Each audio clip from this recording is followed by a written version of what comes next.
La tierce opposition, s'il faut l'expliquer de manière élémentaire, c'est une voie de recours donnée par les législateurs, c'est-à-dire celui qui conçoit la loi, pour permettre à une partie dont les droits n'ont pas été défendus, qui n'a pas été, comme on dit dans la loi, présent ou représenté, de défendre ses droits concernés dans un procès où il n'a pas été partie.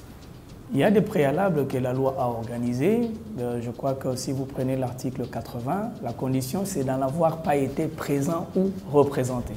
Donc si vous avez été présent dans un procès, vous n'êtes pas éligible, c'est-à-dire cette voie de recours ne vous est pas ouverte.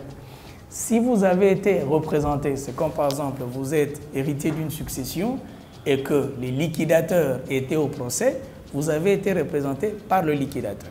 Vous êtes dans une société, le gérant vous représente, donc vous avez été représenté par le mandat donné au gérant. Donc si un procès vous a concerné de la sorte où vous avez été présent ou représenté suivant les quelques types que je viens de donner, la liste n'est pas exhaustive, en ce moment-là, la voie de la tierce opposition vous est fermée.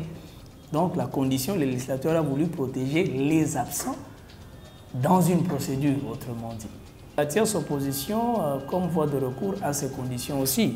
C'est-à-dire quand vous faites une tierce opposition principale, parce que s'il y a aussi des tierces oppositions incidentes, c'est une action à part entière. Donc vous devez justifier l'intérêt, la qualité, comme dans toute autre procédure. Donc ce n'est pas n'importe qui ou un intrus viendrait... non, il faut d'abord justifier d'un droit. Surtout que quand vous prenez le code de procédure civile, la tierce opposition peut être faite contre une décision et assortie d'une mesure provisoire. Mais, somme toute, vous devez justifier de la qualité, de l'intérêt et du droit à procéder.